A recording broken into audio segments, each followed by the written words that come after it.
Ben ritrovati cari telespettatori, naturalmente ben ritrovato Massimo Cestaro, segretario dello SPCGIL del Veneto, grazie di essere qui con noi. Saluto a tutti. Per ritornare su un argomento che sta tanto a cuore, no? A voi telespettatori e a tutti quanti noi, perché quando parliamo di rivalutazione delle pensioni prendo un coccolone. Con il 2026 bisogna un po' analizzare la situazione, poi siamo alla luce di una legge di bilancio per la quale c'è stata anche una manifestazione significativa a cui avete anche partecipato, che non vi aggradava troppo sotto certi profili, va verso l'approvazione di fine anno, per cui bisogna fare un po' il punto della situazione, no? Certo, allora tanto sì, noi abbiamo messo in campo delle iniziative a livello nazionale sul tema della legge finanziaria, la legge di bilancio, perché ci sono tante cose che non ci convincono, insomma. C'è una condizione reale del Paese che appare, almeno ai nostri occhi, piuttosto distante dalla narrazione che fa il governo e dalle scelte conseguenti. La rivalutazione, allora intanto dovremmo essere abbastanza certi, dico abbastanza cautelativamente ma potrei dire certi, che l'incremento per le pensioni, quelle fino a 4 volte il minimo, ora il minimo è 600 e rotti euro, quindi fino a 4 volte il minimo lordi,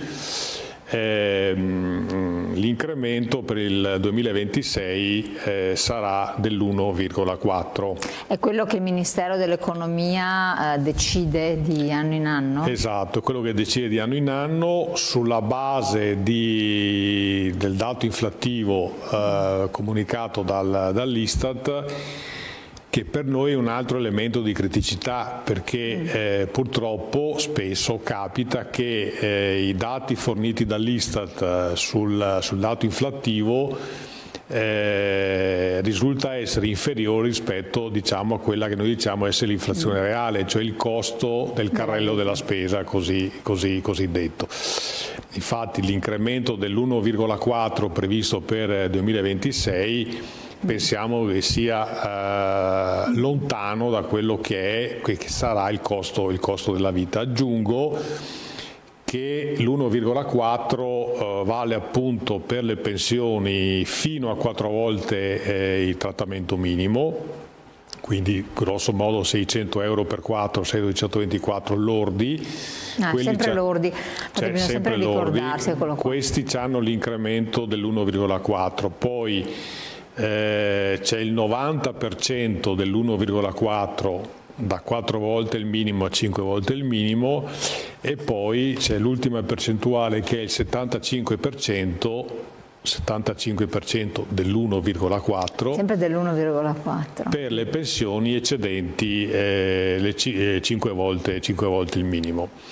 Scelta questa che da tanto tempo abbiamo contestato come sindacato di pensionati, abbiamo anche provato a fare qualche ricorso di natura legale, perché non tanto per premiare, diciamo, le pensioni virgolette più ricche, ma perché avanti per questa strada rischiamo di avere sempre più un appiattimento tra le pensioni fino a 4 volte il minimo e quelle un po' più alte. Ora uno c'ha una pensione un po' più alta perché nella sua vita ha lavorato, quindi diciamo aveva una retribuzione un po' più alta, ha versato più contributi di altri, e riteniamo ingiusto che ci sia un meccanismo che penalizza le pensioni medie, insomma.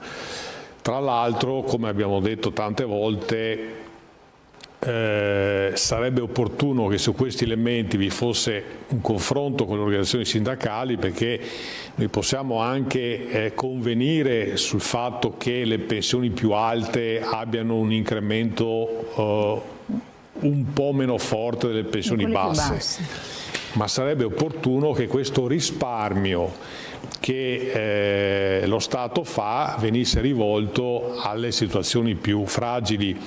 Mi spiego meglio, da un sacco di tempo noi stiamo dicendo che una volta dicevamo per i giovani, no? Adesso sono i giovani, anche i meno giovani, cioè tutti quelli che hanno rapporti di lavoro precari, saltuari, intermittenti, e sono tanti, una popolazione molto larga di lavoratori che col nuovo sistema, che ormai è quasi una trentina d'anni per la verità, di calcolo per i trattamenti pensionistici costruiti sui contributi effettivamente versati durante tutta la vita lavorativa, è evidente che quelli che hanno appunto avuto rapporti di lavoro intermittenti, discontinui, part-time volontari, eccetera, hanno una contribuzione più bassa rispetto a chi ha avuto un rapporto di lavoro a tempo pieno, a tempo determinato.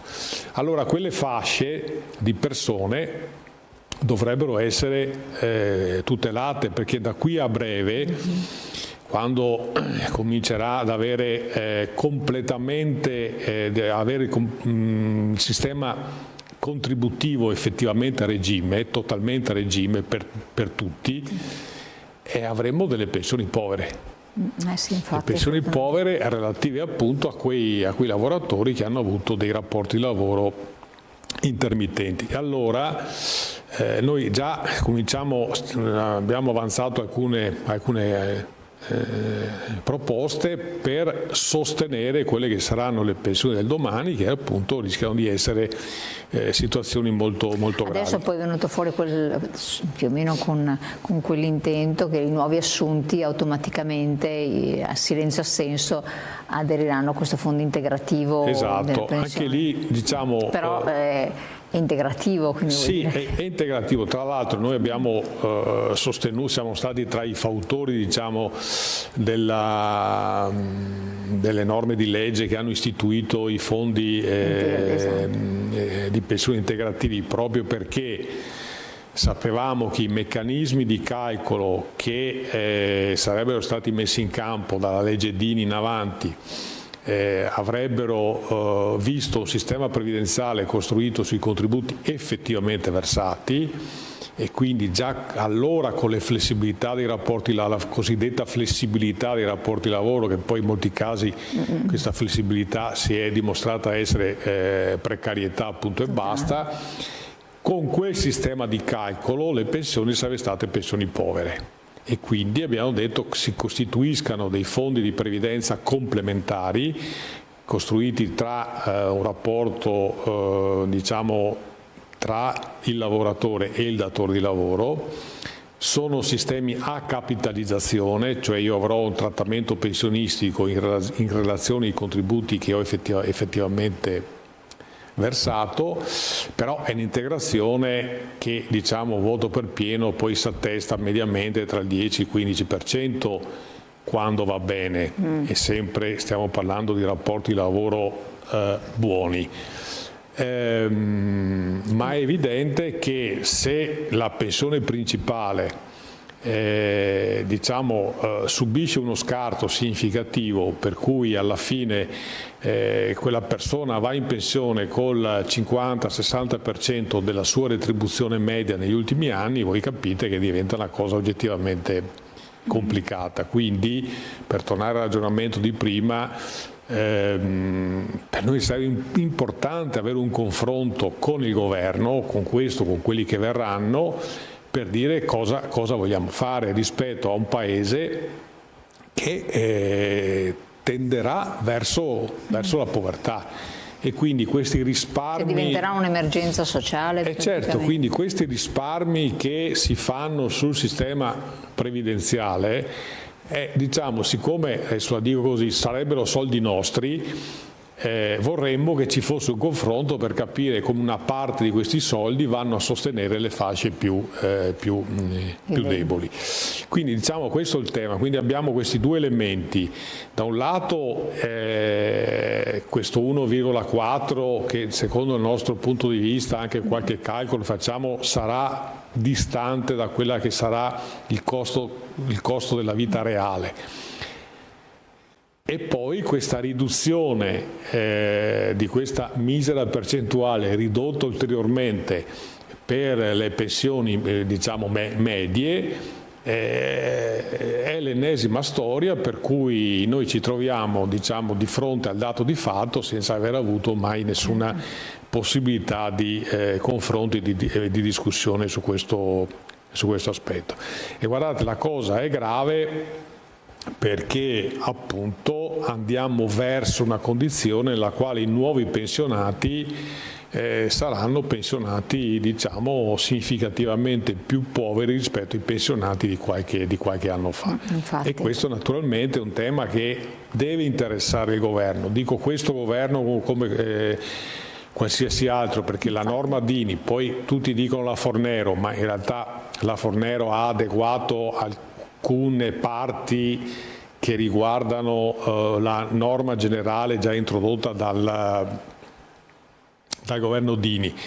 Quindi diciamo siamo a 30 anni da quella riforma, e quindi a 30 anni da quella riforma forse qualche ragionamento andrebbe fatto. Aggiungo che siccome alcuni esponenti di questo governo diciamo avevano sparato ad alzo zero contro la Fornero, dicendo che la Fornero sarebbe stata cancellata, eccetera, stiamo verificando che le scelte di questo governo stanno peggiorando le norme della Fornero. Per esempio, quell'elemento della flessibilità in uscita, che è una delle caratteristiche che aveva la riforma Fornero, che appunto, essendo la pensione costruita sui contributi effettivamente versati, diciamo, posso decidere io quando andarmene in ragione dei contributi versati. Ecco, adesso non è più possibile, cioè o è possibile solamente se ci sono alcuni requisiti che sono piuttosto alti, per cui non, diciamo, è stata messa in discussione perfino quell'elemento, è stato messo in discussione perfino uno di quegli elementi della norma Fornero che poteva avere un qualche interesse. Ma forse ha anche parlato del fatto che queste uscite anticipate potevano essere un po' fuorvianti, perché le persone non si rendevano conto che avrebbero rinunciato per sempre a degli importi di pensione, perché comunque esci prima, sì, però perdi un tot. Questo sembrava non fosse ben compreso da chi faceva questa scelta. Diciamo, quindi, uno fa una scelta, nel senso come quelli che sono andati via, per dire, con quota 100, andando via con quota 100 uno perdeva qualche punto percentuale della sua pensione, ma è una valutazione che uno fa, cioè nel senso non stiamo parlando di obbligatorietà, stiamo parlando bisogna di scelta. farla con consapevolezza, e quindi dubbio. Naturalmente, ripeto, rispetto a questa norma che stava nella legge Fornero, questa che abbiamo chiamato flessibilità in uscita, uno si fa i conti e dice ho 62 anni di età, ho 38 anni di contributi, mi faccio un calcolo, quindi presso i patronati dell'INICA, insomma, o comunque uno si fa il conto di quanto è il suo trattamento pensionistico e decide, insomma, se andarsene o meno.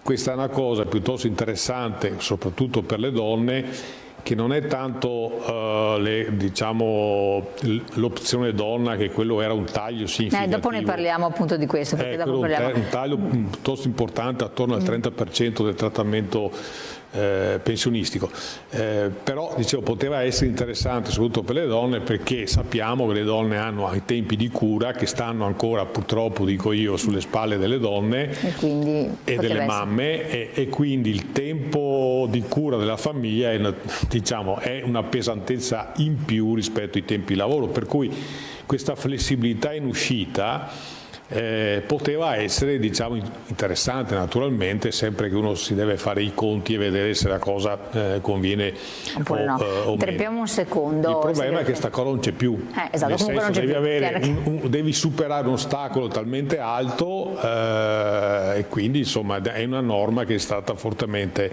depotenziata. Torniamo tra poco su questi temi. Abbiamo la pubblicità, qualche secondo, ma voi restate sempre con noi. Eccoci qui insieme, stiamo parlando di rivalutazione delle pensioni, di situazione che emergerà con il prossimo anno. Aveva accennato il segretario Cestaro a un discorso anche relativo alle uscite anticipate e l'opzione donna, chiedo io, c'è o non c'è, qual è la situazione per le signore che ci ascoltano? No, praticamente non c'è più, nel senso che era già quasi impraticabile in precedenza, cioè la riduzione pensionistica era talmente forte per cui quasi nessuno ha ceduto a quell'opzione, insomma, ecco. E in realtà è proprio sul versante delle donne dove ci dovrebbe essere un intervento più deciso. Cioè noi sappiamo tutti, lo diciamo, che il peso della gestione familiare deve essere equamente distribuito tra marito, moglie, eccetera. Dopodiché la realtà è un'altra, la realtà è che le donne si fanno carico praticamente di tutto. E quindi sarebbe necessario un sistema di protezioni sociali che fotografa questa condizione qua, assunto che faremo di tutto e di più perché la effettiva parità tra uomo e donna ci sia, ma perché è la disparità più il tempo passa più diventa evidente, e non solo, sia sui trattamenti economici e naturalmente poi sui trattamenti pensionistici. Quello su cui un altro punto sul quale volevo fare un attimo un ragionamento, e abbiamo una slide del fiscal drag, sì, sull'imposizione fiscale. Imposizione fiscale, adesso la vediamo dalla regia. Ecco, perché anche questo è stato un tema, oggetto delle iniziative che abbiamo messo in campo negli ultimi tempi come sindacato. Eccola qua. Eccola qua, ecco. Questa slide è proprio chiara. Cioè prendo un reddito lordo appunto di 35.000 euro, ma insomma facendo per una cosa assolutamente media, si vedono le imposte e quindi si vede che il pensionato 8.413 di imposte all'anno sui 35.000. Esatto, noi abbiamo fatto 35.000 euro e quindi individuato il pensionato, il lavoratore dipendente, la rendita finanziaria e l'autonomo. Il lavoratore dipendente paga 6.898 euro di imposte, la rendita finanziaria, che vuol dire se questi soldi sono messi a reddito in qualche modo dal punto di vista finanziario, 4.375 di imposte, e un autonomo in flat tax, quindi attenzione, quindi non una partita IVA ordinaria, un'imposta di 4.095 euro all'anno. Sono sempre tanti comunque, che sia l'ultima o quella prima, però è evidente che il pensionato e il lavoratore dipendente... Siamo arrivati al paradosso nel quale il pensionato è quello che paga più tasse di tutti. La differenza tra il pensionato e il lavoratore dipendente sta nel fatto che il lavoratore dipendente ha delle detrazioni fiscali che il pensionato non ha. Attenzione, perché adesso il governo provvederà a una riduzione fiscale anche sugli aumenti contrattuali, su alcune prestazioni straordinarie, sulla contrattazione di secondo livello. Ora, teniamo conto che queste sono richieste che ha fatto anche il sindacato nel tentativo di ridurre quello che viene chiamato il cuneo fiscale tra quello che è il lordo e quello che è il salario netto. Ma avanti per questa strada si creerà una condizione un pochino complicata nel momento in cui il lavoratore dipendente va in pensione. Ora, noi eravamo abituati ad avere grosso modo un trattamento pensionistico che stava tra il 70 e l'80%, in alcuni casi anche meglio, ma insomma dell'ultima retribuzione mediamente percepita negli ultimi anni. Qui già con il sistema di calcolo contributivo questa percentuale si abbassa, ma si troveranno questi neopensionati ad avere uno scarto significativo tra la retribuzione da lavoro dipendente e pensione, perché non ci saranno più le detrazioni fiscali, ma pensi, per dirne una, ai ticket. Ora tutti i lavoratori dipendenti hanno il ticket per indennità di mensa, che sono 7 euro, 8 euro. Non tutti. Quasi tutti, diciamo, poi certo ci sono alcuni. Ci sono gli sfortunati. Ci sono gli sfortunati, però. No, ma io ho saputo che poi alcuni anche dipendenti pubblici non ce li hanno più, mi hanno detto comunque. Mi pare alcuni. strano, comunque. Alcuni comuni dire, ho però, diciamo, anche questo. Vuoto sì. per pieno, la quasi generalità dei contratti di lavoro hanno stabilito, insomma, ecco, il pensionato quella roba non ci avrà più. Se gli aumenti contrattuali sono defiscalizzati, il pensionato l'aumento contrattuale non ci avrà più. Cioè, quindi questo scarto che abbiamo visto prima tra il pensionato che paga più tasse del lavoratore dipendente sarà uno scarto che aumenterà ancora di più. Quindi noi saremo di fronte a un doppio fenomeno, e cioè dei trattamenti economici, diciamo, fiscalmente di miglior favore che il lavoratore dipendente ha fin tanto che è in servizio e che non ce l'ha più quando andrà in pensione. E in più un trattamento, un calcolo del sistema pensionistico, come abbiamo detto, costruito sui contributi effettivamente versati, che riduce ancora di più la pensione. Allora, su queste operazioni io dico sempre che bisogna starci attenti, perché il rischio che tu abbia appunto una platea di persone, di pensionati poveri. Se poi ci aggiungiamo questa grande questione del fiscal drag, che cos'è il fiscal drag? Spieghiamolo un attimo per chi ci ascolta. È semplicemente quella cosa per cui, siccome viene aumentata la mia pensione, in questo caso dell'1,4%, quell'aumento, una parte di quell'aumento finisce in tasse. E quindi abbiamo fatto anche dei calcoli per cui quando gli aumenti sono, diciamo, di entità ridotta, quell'entità già di per sé ridotta viene ulteriormente erosa da quello che si chiama appunto drenaggio fiscale. Allora anche qua stiamo chiedendo che ci sia un sistema di riconsiderazione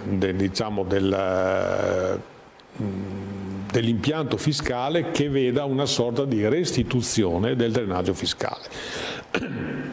Si tenga presente che previdenza e fisco messi assieme sono quelle materie di rango costituzionale che definiscono il rapporto tra il cittadino e lo Stato.